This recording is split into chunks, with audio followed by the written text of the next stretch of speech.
같은 국제 기준을 통과한다면 더 비싼 한국 배를 살 이유가 없습니다. 런던의 한 국제 선급기관 회의실. 36살의 영국인 선박 안전 전문가 에밀리 하트가 그렇게 단언했습니다. 화면에 떠 있는 숫자만 보면 틀린 말도 아니었습니다. 중국의 조선소는 더 컸습니다. 더 많은 배를 만들었고 가격은 더 낮았으며 납기도 빨랐습니다. 반면 한국의 LNG선은 비쌌습니다. 에밀리는 생각했습니다. 한국이 아직 과거의 명성 때문에 높은 값을 받고 있는 것뿐이라고요. 그런데 불과 몇 달 뒤, 에밀리는 중국의 한 조선소에서 검사 기록을 들여다보다가 손을 멈춥니다. 같은 검사관이 같은 날, 같은 시간에 서로 수백 킬로미터 떨어진 두 공장에서 검사를 한 것으로 기록돼 있었습니다. 한 건이 아니었습니다. 수십 건, 수백 건, 그리고 결국 수천 건. 에밀리는 그제야 한국에서 만났던 68살 용접 기능장의 말을 떠올립니다. 설비는 똑같이 살 수 있습니다. 그런데 어느 순간 멈춰서 다시 살펴볼지는 사람이 정합니다. 그리고 더 놀라운 일이 벌어집니다. 한국을 의심해서 시작된 국제조사가 끝난 뒤 세계적인 LNG 발주처가 선박제 조사를 직접 선택한 것입니다.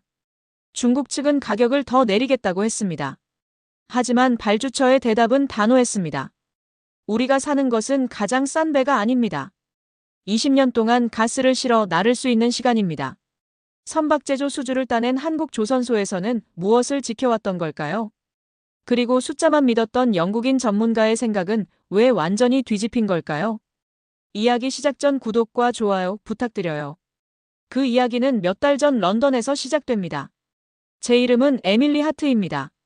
케임브리지에서 재료공학을 전공했고 12년 동안 선박 검사와 사고 조사를 담당했습니다. 저는 사람의 감이나 경험보다 숫자를 믿었습니다.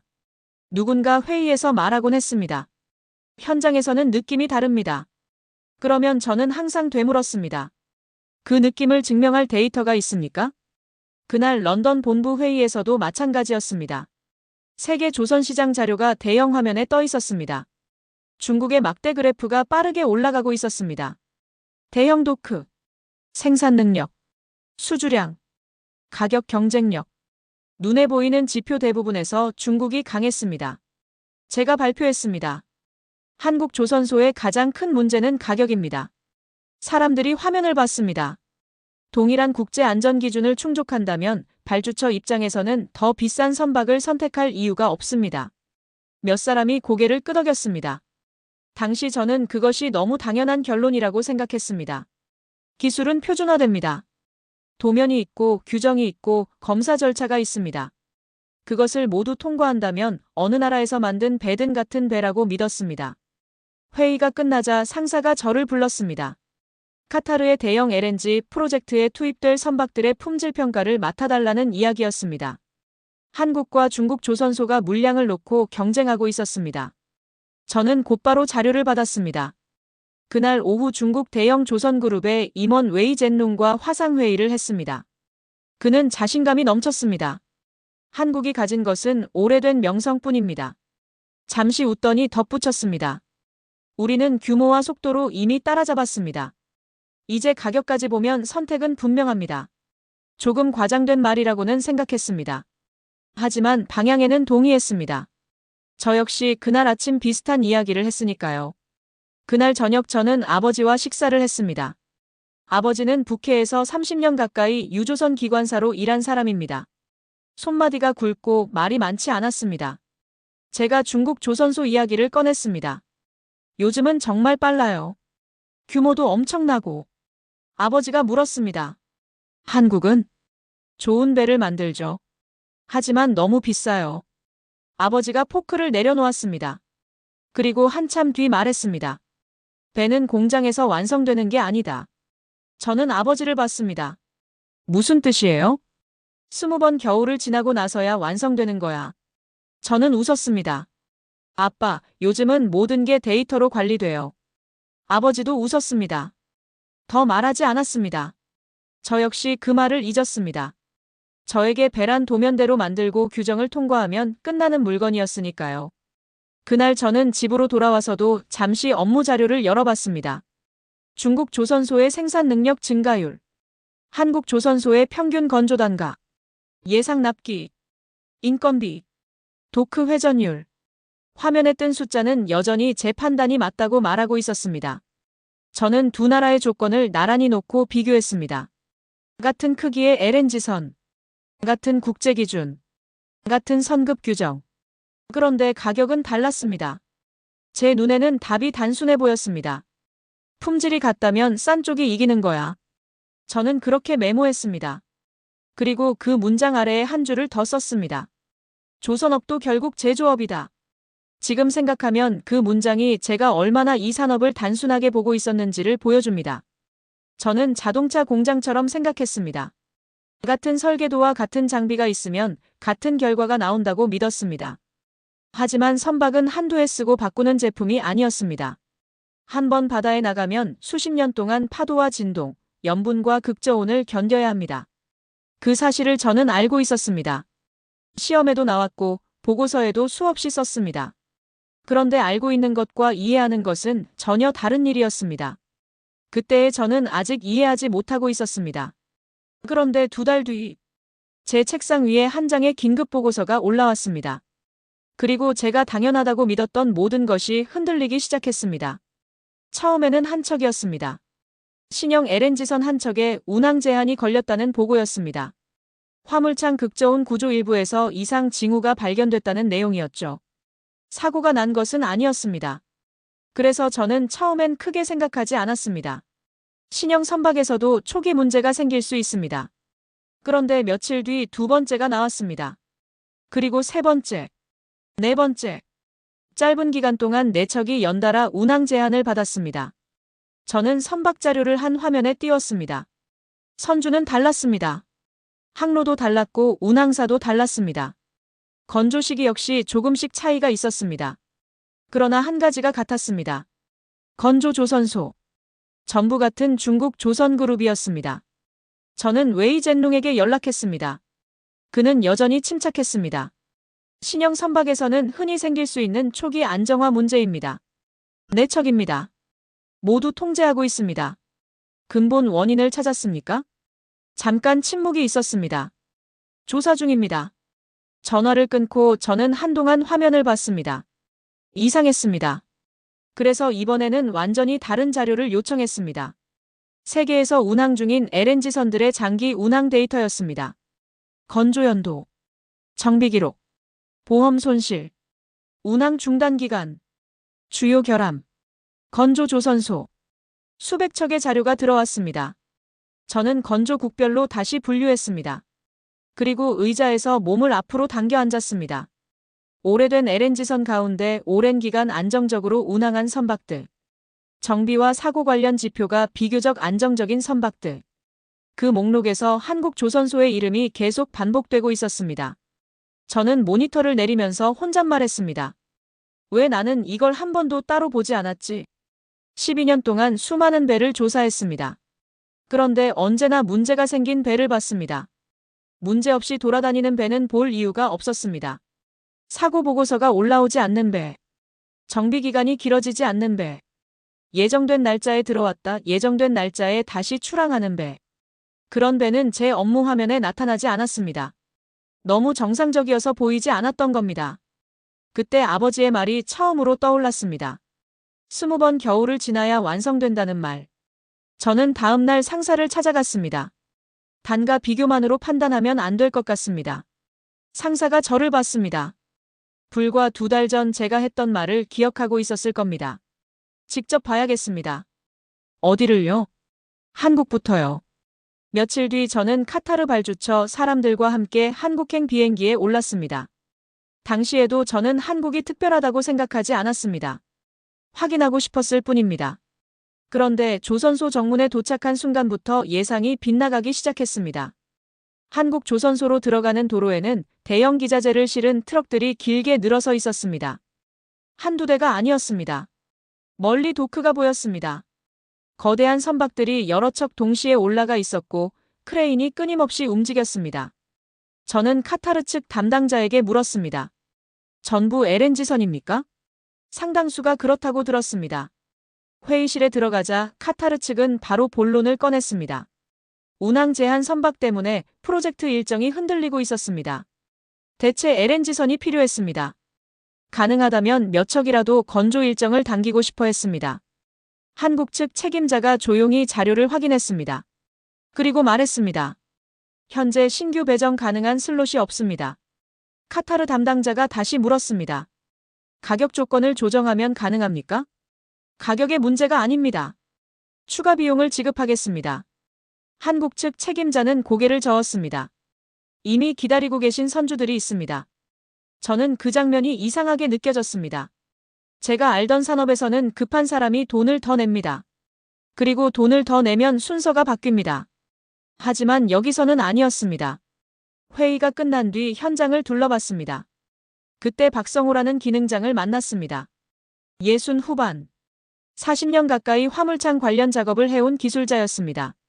손등에는 오래된 화상 자국이 남아 있었습니다. 저는 최신 자동화 설비를 바라보다 물었습니다. 저런 설비를 다른 조선소도 갖추면 같은 품질을 만들 수 있지 않습니까? 박성호 씨는 제 질문이 이상하다는 듯 설비를 한번 봤습니다. 설비는 살 수 있죠. 그럼 차이는 뭡니까? 그가 대답했습니다. 어느 순간 멈춰서 다시 볼지요. 저는 잠시 이해하지 못했습니다. 박성호 씨가 작업 중인 구조물을 가리켰습니다. 기계가 괜찮다고 해도 사람이 이상하다고 느끼면 다시 봅니다. 느낌 때문에요?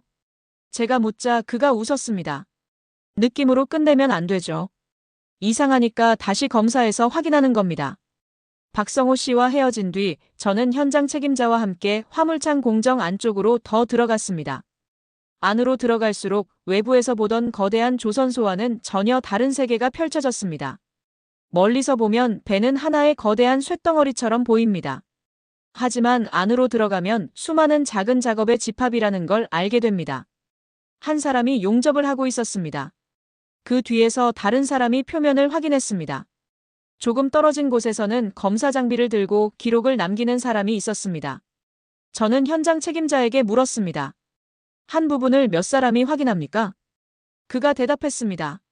공정마다 다릅니다. 작업자가 보고 반장이 보고 검사자가 보고 필요한 경우 다시 검사합니다. 저는 고개를 갸웃했습니다. 조금 과하지 않습니까? 그가 웃었습니다. 그렇게 생각하실 수도 있습니다. 자동 검사로 줄일 수 있는 부분도 많아 보이는데요. 그러자 그 사람이 말했습니다. 줄일 수 있는 것과 줄여도 되는 건 다릅니다. 저는 그 말을 듣고 잠시 멈췄습니다. 그날 계속 비슷한 표현을 듣고 있었습니다. 멈춰서 다시 본다. 줄일 수 있어도 줄이지 않는다. 돈을 더 줘도 순서를 바꾸지 않는다. 제게는 비효율처럼 보이는 행동들이었습니다. 그런데 이상하게도 그 비효율들이 한 방향을 가리키고 있었습니다. 오래 버티는 배. 저는 처음으로 이런 생각을 했습니다. 혹시 내가 효율이라고 부르는 것이 이 사람들에게는 위험일 수도 있는 걸까? 그 질문은 그날 처음 생겼습니다. 그날 저는 박성호 씨의 말을 보고서에 쓰지 않았습니다. 객관적인 품질평가 자료라고 보기 어려웠으니까요. 하지만 호텔로 돌아온 뒤에도 이상하게 그 말이 계속 생각났습니다. 어느 순간 멈춰서 다시 볼 것인가. 그날 밤 창밖으로 조선소의 불빛이 보였습니다. 늦은 시간까지 크레인이 움직였습니다. 저는 노트북을 열고 하루 동안 본 것을 정리했습니다. 돈을 더 내도 바꿀 수 없는 순서. 수십 년 현장을 떠나지 않은 기술자. 그리고 설비보다 사람의 판단을 이야기하는 조직. 당시 저는 몰랐습니다. 며칠 뒤 일본에서 그 말의 진짜 의미를 듣게 될 줄은요. 한국 다음으로 찾아간 곳은 일본이었습니다. 이유는 분명했습니다. 일본 역시 과거 LNG선 분야에서 강력한 기술력을 가지고 있었습니다. 그렇다면 생산을 줄였다가도 다시 늘리면 되는 것 아닐까요? 저는 그렇게 생각했습니다. 도쿄에서 만난 사람은 다나카 마사토라는 노기술자였습니다. 그는 오랫동안 일본 조선소에서 LNG선 관련 업무를 맡았습니다. 저는 곧바로 질문했습니다. 도면과 설비가 남아있다면 생산 능력을 다시 늘리는 게 가능하지 않습니까? 다나카 씨가 천천히 고개를 저었습니다. 도면은 있습니다. 그럼 뭐가 문제입니까? 그가 말했습니다. 가르칠 사람이 없습니다. 저는 이해하지 못했습니다. 다나카 씨가 설명했습니다. 불황이 오고 일감이 줄자 회사들은 숙련공을 내보냈습니다. 어떤 사람은 퇴직했고 어떤 사람은 다른 산업으로 옮겼습니다. 생산 라인은 축소됐고 후배를 가르칠 이유도 사라졌습니다. 몇 년 뒤 다시 사업을 확대하려 하자 문제가 생겼습니다. 설비는 다시 살 수 있었습니다. 도면도 남아 있었습니다. 그러나 젊은 기술자 옆에서 직접 손을 잡아주며 가르칠 사람이 부족했습니다. 다나카 씨가 말했습니다. 도면은 창고에 남습니다. 잠시 말을 멈췄습니다. 사람의 손은 창고에 보관할 수 없습니다. 저는 한국에서 만난 박성호 씨를 떠올렸습니다. 그리고 한 가지를 더 물었습니다. 그럼 다시 시작하는데 얼마나 걸립니까? 그는 쉽게 대답하지 않았습니다.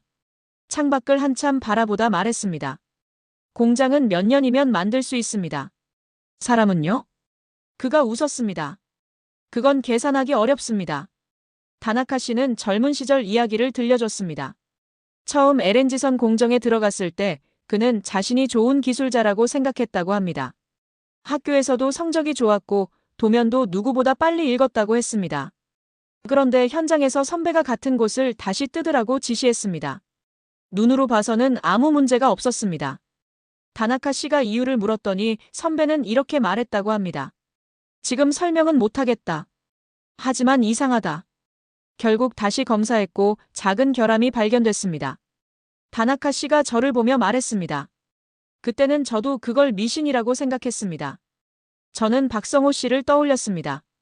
다나카 씨가 계속 말했습니다. 10년쯤 지나니까 알겠더군요. 그 사람은 감으로 찍은 게 아니었습니다.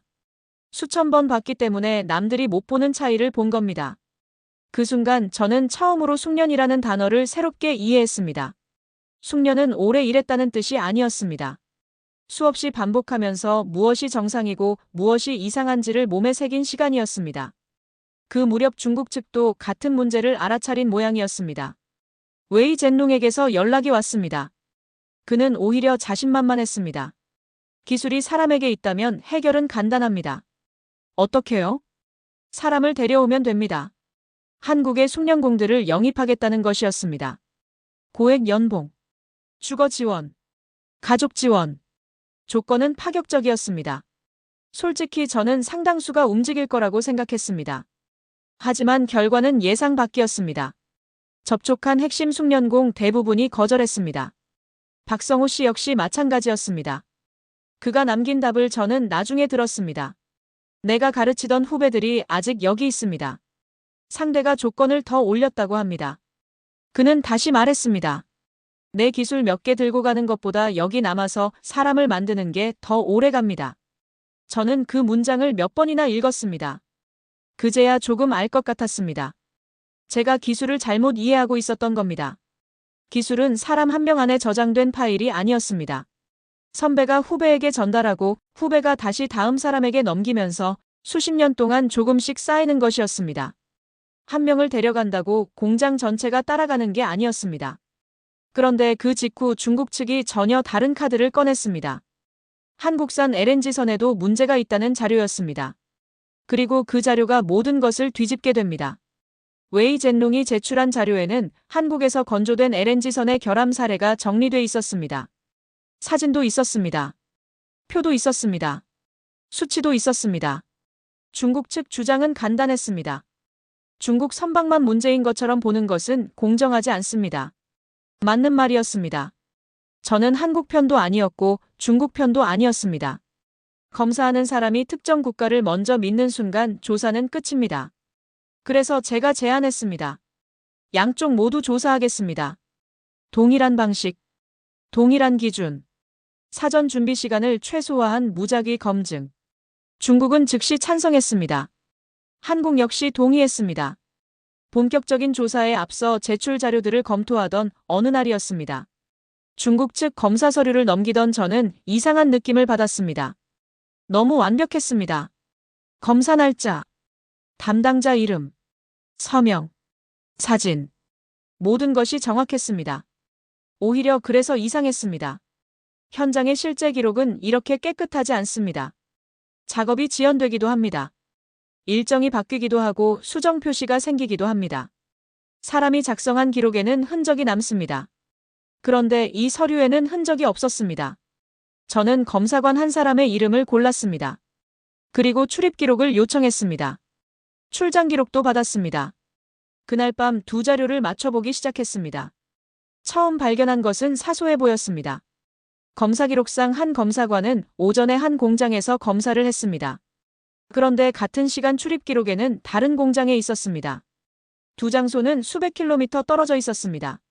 입력 오류라고 생각했습니다. 다른 날짜를 봤습니다. 또 나왔습니다. 다른 검사관. 또 있었습니다. 저는 엑셀을 새로 열었습니다. 이름, 날짜, 시간, 공장, 실제 출입 위치. 한 줄씩 비교했습니다. 처음 발견한 10건을 따로 표시했습니다. 그리고 스스로에게 말했습니다. 우연일 수 있다. 그 다음 20건을 찾았습니다. 아직도 시스템 오류일 가능성이 있다고 생각했습니다. 하지만 100건을 넘기면서부터 생각이 달라졌습니다. 저는 검사관별로 자료를 다시 나눴습니다.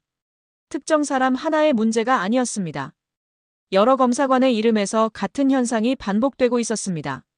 그 다음에는 공정별로 나눴습니다. 특정 공정만의 문제도 아니었습니다.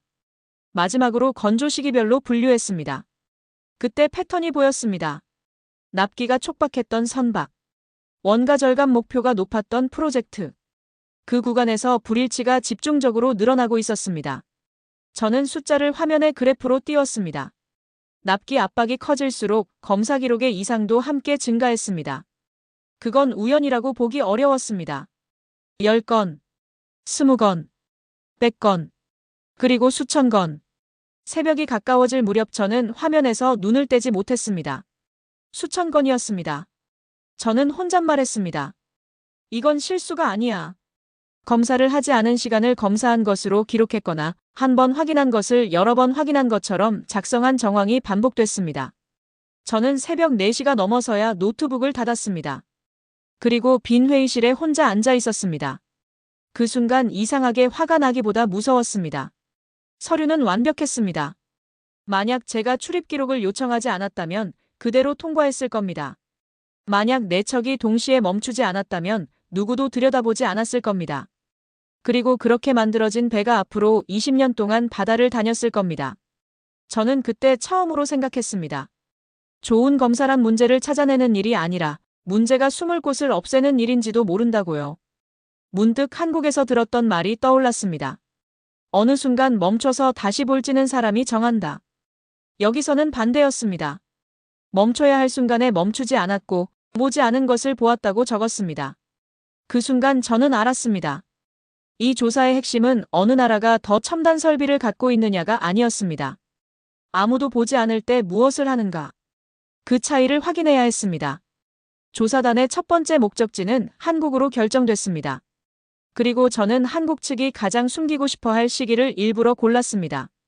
그들이 가장 어려웠던 해였습니다.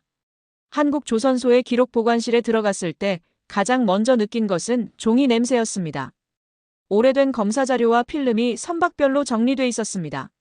저는 사전에 지정하지 않은 선박 번호를 불렀습니다. 이 선박 자료를 지금 확인하고 싶습니다. 한국 측 직원이 들어갔다가 자료를 가져왔습니다. 용접 검사, 수정 내역, 필름, 담당자, 날짜, 모두 대조했습니다. 이상이 없었습니다. 저는 두 번째 선박을 불렀습니다. 또 나왔습니다. 세 번째, 네 번째, 계속 나왔습니다. 그때 저는 방법을 바꿨습니다. 이번에는 제가 연도를 지정하겠습니다. 제가 부른 해는 한국 조선업이 극심한 불황을 겪었던 시기였습니다. 일감이 줄고 사람도 빠져나가던 때, 회사 경영이 가장 어려웠던 시기. 저는 바로 그때 만들어진 LNG선을 골랐습니다. 이유가 있었습니다. 회사의 진짜 품질 수준은 잘 나갈 때보다 어려울 때 드러납니다. 돈이 부족하고 시간이 부족할 때 사람은 생략하기 시작합니다. 조금 뒤 직원이 오래된 봉투를 들고 나왔습니다. 조사단이 자료를 펼쳤습니다. 필름을 하나씩 확인했습니다. 검사 기록을 맞췄습니다. 수정된 부위는 재검사 흔적까지 남아 있었습니다. 한 장씩 넘길수록 저는 말이 줄어들었습니다. 기록이 남아 있었습니다. 저는 박성호 씨에게 물었습니다. 그때 회사가 상당히 어려웠다고 들었습니다. 그랬죠. 그런데 왜 이런 검사까지 그대로 했습니까? 그는 잠시 생각하더니 말했습니다. 회사가 힘든 것하고 배가 힘든 건 다른 문제니까요. 너무 평범하게 말해서 오히려 더 강하게 들렸습니다. 제가 다시 물었습니다. 당시에도 젊은 작업자들을 교육했다고 들었습니다. 그가 대답했습니다. 사람을 안 키우면 나중에 일이 돌아와도 배를 못 만듭니다. 그 순간 일본에서 들었던 다나카 씨의 말이 떠올랐습니다. 도면은 남지만 사람은 남지 않는다. 일본은 어려운 시기에 사람을 놓쳤습니다. 중국은 빠르게 사람을 늘리고 있었습니다. 그런데 한국은 불황 속에서도 핵심 기술의 연결을 끊지 않으려 했던 겁니다. 저는 기록을 다시 봤습니다. 이 종이들은 잘 나가는 시절의 자랑거리가 아니었습니다. 누구도 관심을 주지 않았던 시절의 흔적이었습니다.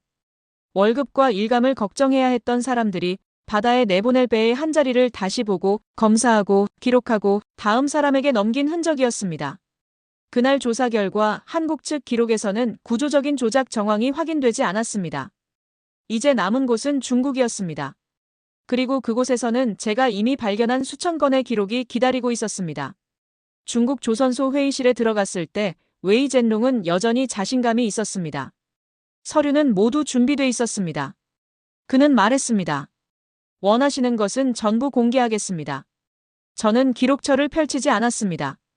대신 요청했습니다. 검사관들의 실제 출입 기록과 이동 기록을 함께 보겠습니다. 그 순간 그의 얼굴이 아주 조금 굳었습니다. 조사에는 이틀이 걸렸습니다. 결과는 제가 런던에서 발견했던 것과 같았습니다. 같은 시간, 서로 다른 공장, 실제로 이동할 수 없는 거리, 반복되는 서명, 그리고 검사 횟수와 실제 작업 시간의 불일치. 웨이 젠롱은 전산 오류라고 설명했습니다. 시스템을 이전하면서 생긴 문제입니다. 제가 물었습니다. 수천 건이 전부입니까? 일부 담당자의 입력 실수가 포함됐을 수 있습니다. 하지만 조사단은 그보다 더 안쪽으로 들어갔습니다. 결국 내부 회의 자료가 나왔습니다. 원가 절감, 납기 단축, 검사 공수 감소, 기존 검사 절차 일부를 축소하라는 지시, 그리고 실적 시스템에는 정상적으로 완료한 것처럼 입력하도록 한 정황. 더 심각한 것은 내부에서 이미 문제를 제기한 젊은 검사원이 있었다는 사실이었습니다. 그가 보낸 이메일에는 같은 문제가 반복해서 적혀 있었습니다. 검사를 줄이면 안 된다. 장기 운항에서 문제가 생길 수 있다. 품질 부서가 책임질 수 없다. 하지만 그의 문제 제기는 받아들여지지 않았습니다. 저는 그 자료를 읽으면서 이상한 감정을 느꼈습니다. 중국에 기술자가 없었던 게 아니었습니다. 위험을 본 사람도 있었습니다. 문제는 그 목소리보다 가격과 일정이 더 중요하게 취급됐다는 것이었습니다. 그 후 카타르에서 긴급 발주 회의가 열렸습니다. 중국 측은 마지막 카드를 꺼냈습니다. 가격을 더 낮추겠다는 제안이었습니다. 회의 테이블 위에 새로운 조건표가 놓였습니다. 모두가 카타르 측 책임자를 봤습니다. 그가 서류를 한번 읽었습니다. 그리고 조용히 가격표를 덮었습니다. 저희는 지금 가격을 논의하는 것이 아닙니다. 중국 측 사람이 말했습니다. 추가 할인이 가능합니다. 그가 대답했습니다. 우리가 사는 것은 가장 싼 선박이 아닙니다. 회의실이 조용해졌습니다. 20년 동안 가스를 실어 나를 수 있는 시간을 사는 겁니다. 저는 그 말을 듣는 순간 아버지를 떠올렸습니다. 20번 겨울. 몇 달 전만 해도 낭만적인 표현이라고 생각했던 말. 그 말이 국제 LNG 발주 회의에서 전혀 다른 표현으로 되살아나고 있었습니다. 신규 고부가 LNG선 발주 계획은 재검토됐고 한국 조선소의 비중은 다시 커졌습니다. 저는 한국 대표단을 바라봤습니다. 그들은 환호하지 않았습니다. 그저 다음 일정에 관한 자료를 확인하고 있었습니다. 저는 그 모습이 오히려 오래 기억에 남았습니다. 그날 저는 처음으로 분명하게 인정했습니다. 한국이 선택받은 이유는 중국이 실수했기 때문만이 아니었습니다. 누군가 실패했다고 20년짜리 신뢰가 하루아침에 생기는 것은 아니니까요. 한국은 이미 오래전부터 자기 답을 만들어 놓고 있었습니다. 세상이 그것을 늦게 확인했을 뿐이었습니다. 사건이 끝난 뒤 저는 런던으로 돌아왔습니다. 몇 달이 지났습니다. 어느 겨울날 저는 북유럽의 LNG 터미널을 방문할 일이 있었습니다. 부두 쪽에서 대형 LNG선 한 척이 천천히 들어오고 있었습니다. 별 생각 없이 선박 정보를 확인했습니다. 그리고 화면을 다시 봤습니다. 한국에서 만들어진 배였습니다. 건조 연도를 확인하는 순간 숨이 잠깐 멎었습니다. 제가 한국조사에서 일부러 지목했던 바로 그 시기였습니다. 한국조선업이 가장 어려웠던 해. 사람들이 한국조선업의 미래를 걱정했던 시기. 그때 만들어진 배가 거의 20년이 지나도록 바다를 오가고 있었습니다. 저는 부두에서 그 배를 한참 바라봤습니다. 거대한 선체가 아주 천천히 접안하고 있었습니다. 그 순간 오래된 기록 보관실이 떠올랐습니다. 검사 필름, 서명, 수정 기록, 그리고 박성호 씨의 손. 그가 저 배의 어느 부분을 직접 작업했는지는 알 수 없었습니다. 어쩌면 전혀 다른 배였을지도 모릅니다. 하지만 그런 사람 수천 명이 각자의 자리에서 같은 일을 했다는 것은 알 수 있었습니다. 한 번 붙이고, 한 번 확인하고, 조금 이상하면 멈추고, 다시 검사하고. 그 일을 반복했을 겁니다. 저는 아버지에게 전화를 걸었습니다. 아빠. 왜? 전에 배는 20번 겨울을 지나야 완성된다고 했잖아요. 아버지가 웃었습니다. 기억하고 있었네. 저는 눈앞에 LNG선을 봤습니다. 이제 무슨 말인지 알겠어요. 그래. 공장에서 물에 띄운다고 끝나는 게 아니었어요. 아버지는 잠시 아무 말이 없었습니다. 그리고 한마디 했습니다. 그래서 좋은 배는 만든 사람이 없어져도 계속 일하는 거야. 몇 주 뒤 저는 국제조선안전포럼의 연단에 설 예정이었습니다. 포럼이 열리기 전날 밤 저는 발표 자료를 3번이나 고쳤습니다. 처음에는 숫자를 많이 넣었습니다. 장기 운항 데이터, 보험 손실, 정비기간, 국가별 선박 비중. 제가 가장 익숙한 방식이었습니다. 그런데 마지막 순간 대부분을 지웠습니다. 숫자는 이미 충분했습니다. 제가 말하고 싶은 것은 숫자 뒤에 있는 이유였습니다. 저는 한국조선소에서 찍은 사진 한 장을 오래 바라봤습니다. 사진 속에는 이름을 알 수 없는 작업자들이 있었습니다. 카메라를 보는 사람도 없었습니다. 누구도 영웅처럼 서 있지 않았습니다. 그저 각자의 자리에서 자기 일을 하고 있었습니다. 문득 아버지가 했던 말이 떠올랐습니다. 좋은 배는 만든 사람이 없어져도 계속 일한다고요. 생각해보니 이상한 일이었습니다. 20년 전 어느 조선소 바닥에서 한 사람이 한 번 더 확인했던 행동이 20년 뒤 전혀 다른 나라의 도시를 따뜻하게 만들고 있었습니다. 그 기술자는 그 도시 사람들의 이름을 모를 겁니다. 그 도시 사람들도 그 기술자의 이름을 모릅니다. 하지만 둘은 한 척의 배로 연결돼 있었습니다. 저는 발표 자료 마지막 장에 문장을 하나 적었습니다. 신뢰는 서로의 이름을 몰라도 지킬 수 있는 약속이다. 그리고 그 문장을 마지막까지 지우지 않았습니다. 다음 날 저는 국제조선안전포럼의 연단에 섰습니다. 첫 화면에는 국가별 수주량도 없었습니다. 시장점 유율도 없었습니다. 20년 가까이 운항한 LNG선 한 척의 사진만 띄웠습니다. 저는 청중을 바라보고 말했습니다. 몇 달 전까지 저는 선박의 경쟁력이 가격과 납기라고 생각했습니다. 잠시 멈췄습니다. 그 판단은 틀렸습니다. 화면을 바꿨습니다. 오래된 한국조선소의 작업 현장 사진이 나타났습니다. 이름도 알려지지 않은 기술자들이 작은 보호구를 쓰고 거대한 선박 안에서 일하고 있었습니다. 가격은 계약하는 날 결정됩니다. 하지만 그 계약이 옳았는지는 10년 뒤, 20년 뒤 바다가 결정합니다. 저는 한국에서 만난 기술자의 말을 떠올렸습니다. 설비는 누구나 살 수 있습니다. 도면도 살 수 있습니다. 공장을 더 크게 지을 수도 있습니다. 하지만 가장 힘든 순간에도 기준을 낮추지 않는 습관. 선배가 떠나기 전에 후배에게 손의 감각을 넘기는 시간. 그리고 아무도 보지 않을 때 다시 한번 확인하는 책임감. 그것은 돈을 주고 하루 만에 살 수 있는 것이 아니었습니다. 저는 마지막으로 말했습니다.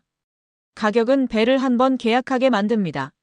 잠시 화면 속 오래된 LNG선을 바라봤습니다.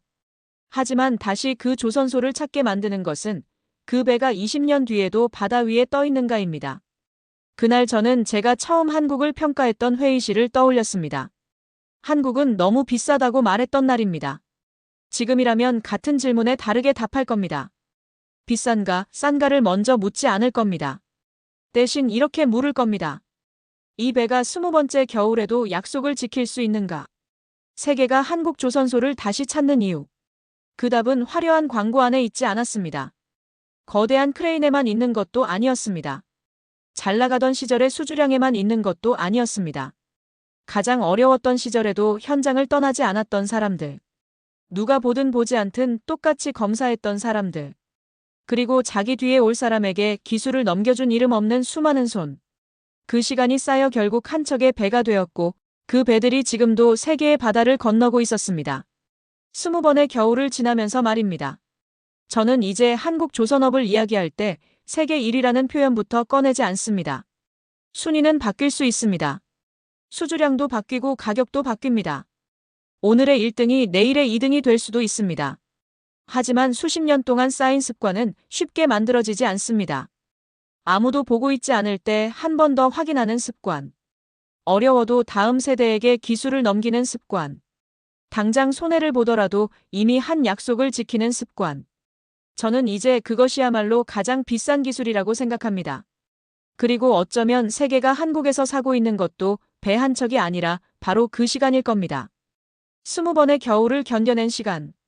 누군가 이름도 모르는 사람을 위해 지켜낸 약속. 그 약속이 지금도 바다 위를 움직이고 있었습니다. 이 이야기가 마음에 드셨다면 구독과 좋아요 부탁드려요.